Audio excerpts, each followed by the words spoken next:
ઓમ શ્રી ગણેશાય નમઃ. જય શ્રી કૃષ્ણ મિત્રો. માતા સબરીના જીવનની કથા. સબરીના રામ. આ વાર્તા ખૂબ સરસ મજાની છે. સબરી માતાનું જીવનકાળ દરમિયાન કેવો રહ્યો, એના જન્મથી લઈને એના મૃત્યુ સુધીની કથા છે, તો પૂરી સાંભળજો. પૌરાણિક યુગમાં કેટલાય એવા ભક્ત હતા જેના માટે સ્વયં ભગવાન ધરતી ઉપર ઉતરતા હતા, અને તે ભક્તને તેના આશીર્વાદ આપીને ભગવાન તેમને ખુદને તેના પોતા પર ગર્વ કરતા હતા. અને આવી જ એક ભક્ત હતી માતા સબરી. માતા સબરીનું અસલી નામ શ્રવણા હતું. સબરી માતા ભીલ સમુદાયના સબર જ્ઞાતિમાં જન્મ્યા હતા, માટે કાળાંતરમાં તેમનું નામ શબરી પડ્યું. માતા શબરીના પિતા ભીલોના મુખિયા હતા, સરપંચ હતા. સબરી મોટી થઈ એટલે તેમના પિતાએ તેના લગ્ન એક ભીલ સાથે નક્કી કર્યા. પણ આદિવાસીઓનામાં ભીલ જાતિમાં એક પ્રથા હતી કે કોઈ પણ સારા કાર્ય કરતા પહેલા જાનવરોની બલિ આપવામાં આવતી હતી. માટે આ બલિ ચડાવવાની પ્રથા પૂરી કરવા માટે માતા સબરીના પિતાએ લગ્નના પહેલા જ 100 જેવી ભેડ બકરીઓ લઈને આવ્યા.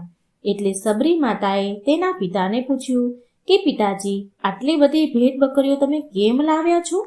એટલે તેમના પિતા બોલ્યા કે બેટા સબરી, આપણી ભીલ જાતિમાં આ એક પ્રથા છે કે જેના અનુસાર કાલ સવારે તારા વિવાહના પહેલા વિધિ શરૂ થાય એ પહેલા આ બધી જ ભેડ બકરીઓની બલિ ચડાવવામાં આવશે. બેટા સારું, હવે મારે બહુ કામ છે, બહુ તૈયારી કરવાની છે, હું હમણાં બહાર જાઉં છું. પછી માતા સબરીએ એની માતાને પૂછ્યું કે માં, આ કેવી પરંપરા છે જેના કારણે મૂંગા અને નિર્દોષ પ્રાણીની હત્યા કરવામાં આવે છે? એટલે તેમની માતા બોલી, બેટા, આ પ્રથા તો શરૂઆતથી જ ચાલતી આવી છે. મારા લગ્નના સમયે પણ આવું જ થયું હતું. પ્રથા વિશે સાંભળીને આવા મૂંગા પ્રાણીઓ, નિર્દોષ પ્રાણીઓને જીવોને મારીને સબરી માતાને બહુ દુઃખ થયું. એ બહુ રડવા લાગ્યા. તે ભેડ બકરી પાસે આખી રાત બેઠા રહ્યા અને રડતા રડતા તેમની સાથે વાતો કરતા રહ્યા. સબરી માતાને મૂંગા પશુ પક્ષીની ભાષા સમજમાં આવતી હતી, એની ભાષા એમને આવડતી હતી. માતા સબરીના મનમાં એક જ વિચાર આવતો હતો કે કેવી રીતે આ નિર્દોષ જાનવરોને બચાવી શકાય.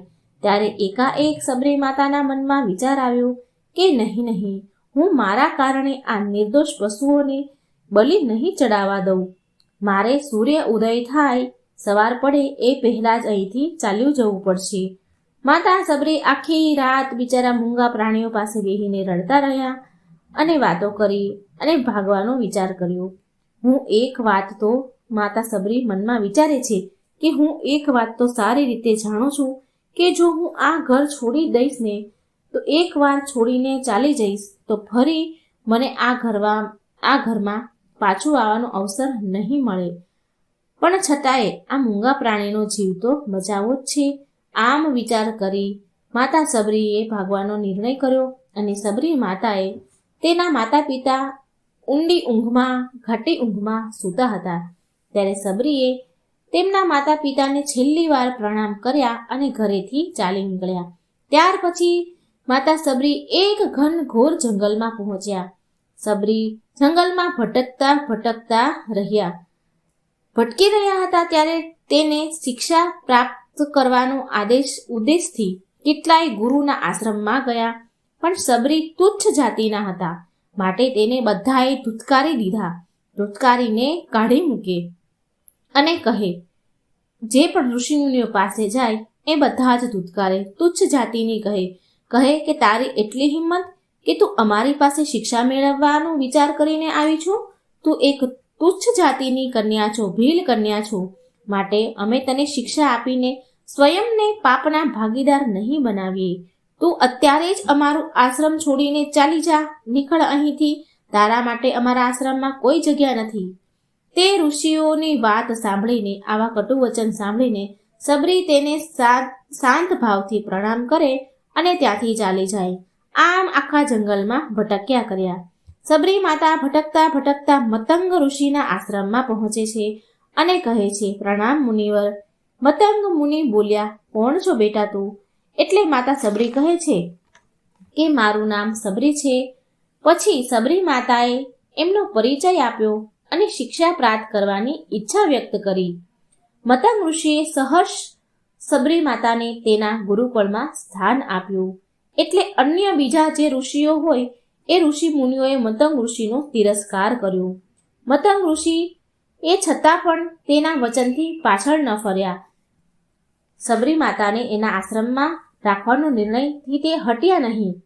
તે દિવસથી જ સબરી માતા ગુરુકુળમાં બધા જ આચરણોને આસાનીથી અપનાવી લીધા હતા અને દિવસ રાત તેમના મતંગ ઋષિના ગુરુની સેવા કરવા લાગ્યા. સબરી માતા જતનથી શિક્ષા મેળવવાની સાથે સાથે આશ્રમની સાફ સફાઈ, ગૌશાળાની સાર સંભાળ, દૂધ દોવાના કાર્ય કરવાની સાથે સાથે બધા જ ગુરુકુળવાસીઓ માટે ભોજન બનાવવાના કાર્ય કરવા લાગ્યા. આમ ને આમ ઘણા વર્ષો વીતી ગયા. હવે મતંગ ઋષિ સબરી માતાની ગુરુ ભક્તિથી બહુ પ્રસન્ન થયા. હવે મતંગ ઋષિનું શરીર દુર્બળ થઈ ગયું હતું, બહુ વૃદ્ધ થઈ ગયા હતા. માટે તેમણે એક દિવસ તેમને સબરીને પાસે બોલાવીને કહ્યું કે પુત્રી, હવે મારું શરીર દુર્બળ થઈ ગયું છે, માટે હવે મારો દેહ અહીં જ છોડી દેવા માંગુ છું હું. પણ એના પહેલા હું તને આશીર્વાદ દેવા ઈચ્છું છું. બોલ સબરી, તારે શું જોઈએ છે? એટલે સબરી બોલ્યા. સબરી માતા કહે છે કે હે ગુરુજી, તમે જ મારા પિતા છો. હું તમારા કારણે જ જીવતી હતી. તમે મને તમારી સાથે જ લઈ જાઓ. એટલે ગુરુજી મતંગ ઋષિ બોલ્યા કે નહીં પુત્રી, તારે મારા ગયા પછી મારા આ આશ્રમનું ધ્યાન રાખવાનું છે.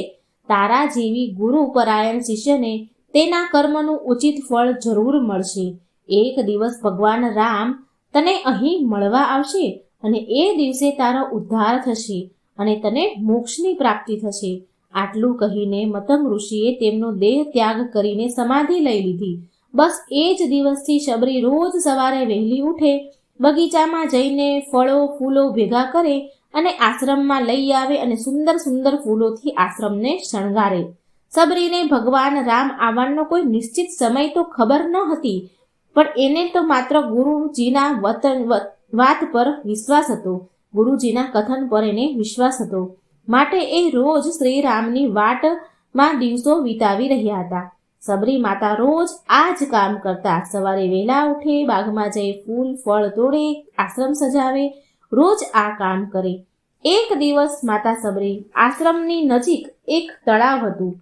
તે તળાવમાં પાણી ભરવા ગયા તો ત્યાં તળાવ પાસે એક ઋષિ મુનિ તપસ્યામાં લીન હતા.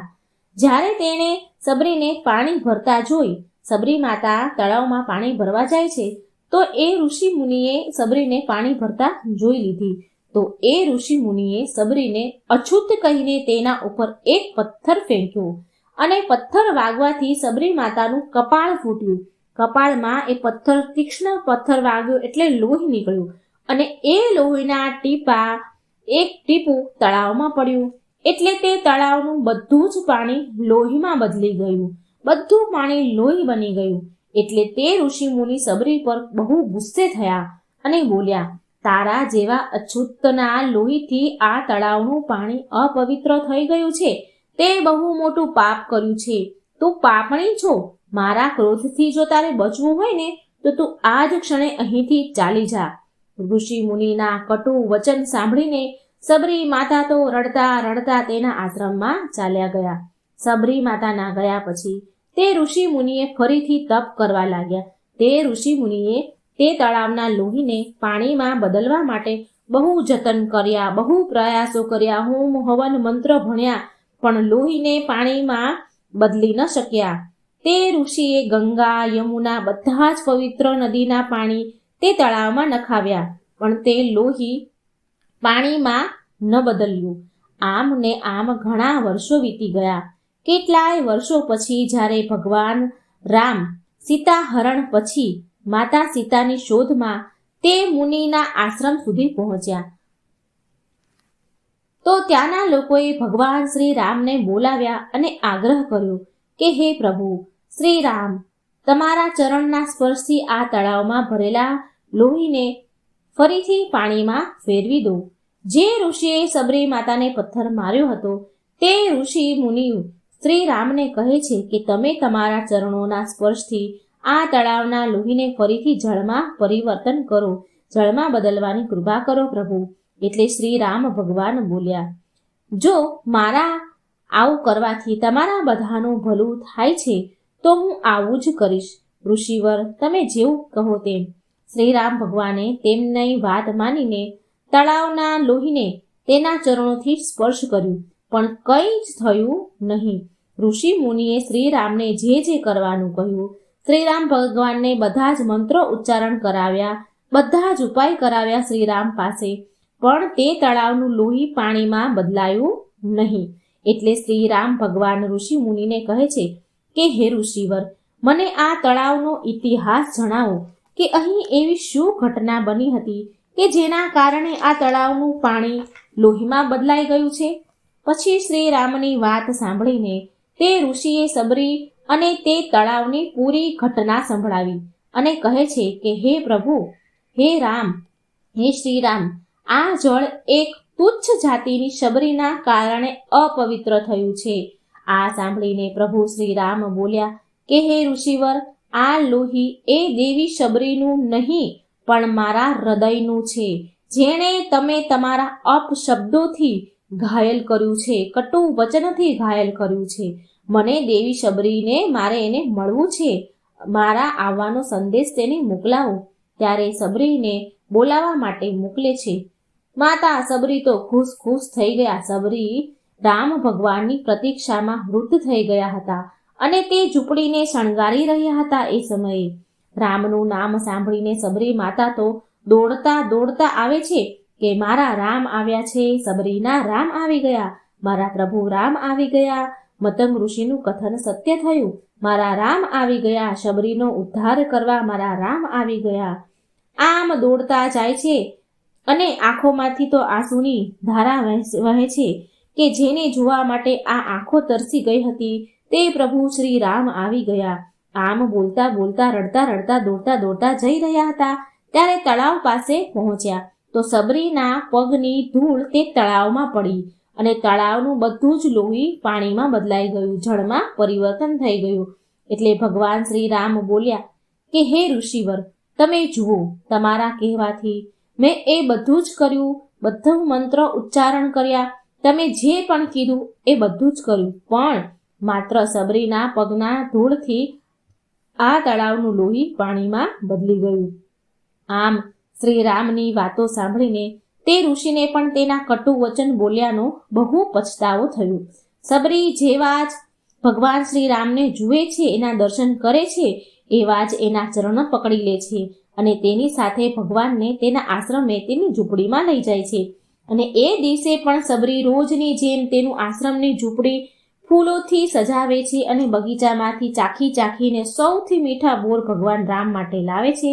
સબરી પૂરા ઉત્સાહથી ભગવાન શ્રી રામનું સ્વાગત કરે છે અને બહુ પ્રેમથી ભગવાન શ્રી રામને એના એઠા બોર પીરસે છે. સબરી કહે છે કે પ્રભુ, આ મીઠા બોર હું તમારા માટે બગીચામાંથી લાવી છું, તમે આ ખાઓ અને હું તમારા માટે પાણી લઈ આવું. પ્રભુ પ્રેમથી આરગો. ભગવાન રામ પ્રેમથી ખાવા માટે એક બોર ઉઠાવે છે તો લક્ષ્મણ એમને રોકી લે છે કે ભાઈ, આ તો એઠા બોર છે સબરી માતાના, આ બધા જ બોર ચાખીને લાવ્યા છે, તો તમે આ એઠા ન ખાઓ. એટલે ભગવાન શ્રી રામ બોલ્યા કે આ બોર એઠા નથી લક્ષ્મણ, પરંતુ સૌથી મીઠા છે, કારણ કે આમાં માતા સબરીનો પ્રેમ છે. આટલું કહીને ભગવાન રામ પ્રેમથી બધા જ બોર આરોગે છે. બધા જ બોર ખાઈ ગયા અને ભગવાન જાય છે અને જતા માતા સબરીને કહે છે કે માં, તમે મારી પાસેથી જે ઈચ્છો તે માંગી શકો છો. એટલે સબરી માતા બોલ્યા કે પ્રભુ, મતંગ ઋષિના કહેવાથી હું આજ સુધી માત્ર તમારા દર્શન કરવા માટે જ જીવી રહી હતી. હવે તમે મને મોક્ષ પ્રદાન કરો. હું મારું શરીર તમારા ચરણોમાં જ ત્યાગ કરવા માંગુ છું. અને એ જ ક્ષણે માતા સબરીએ તેનું શરીર ભગવાન શ્રી રામના ચરણોમાં ત્યાગી દીધું. પછી ભગવાન રામે સબરી માતાના તેમના હાથે જ અંતિમ સંસ્કાર કર્યા અને માતા સીતાની શોધમાં આગળ વધી ગયા. તો આવી રીતે મતંગ ઋષિની વાત સાચી સાબિત થઈ અને તે સબરીને ભગવાન શ્રી રામના દર્શન થયા અને ત્યાર પછીથી ભગવાન શ્રી રામને શબરીના રામ પણ કહેવાય છે. તો મિત્રો, આ પવિત્ર શ્રી રામ ભગવાન અને શબરી માતાની કથા હતી. લાઈક કરજો, શેર કરજો અને મારી ચેનલને સબસ્ક્રાઈબ કરજો. કમેન્ટ બોક્સમાં ભગવાનનું નામ જરૂર લખજો. જય શ્રી કૃષ્ણ. રાધે રાધે. Thank you.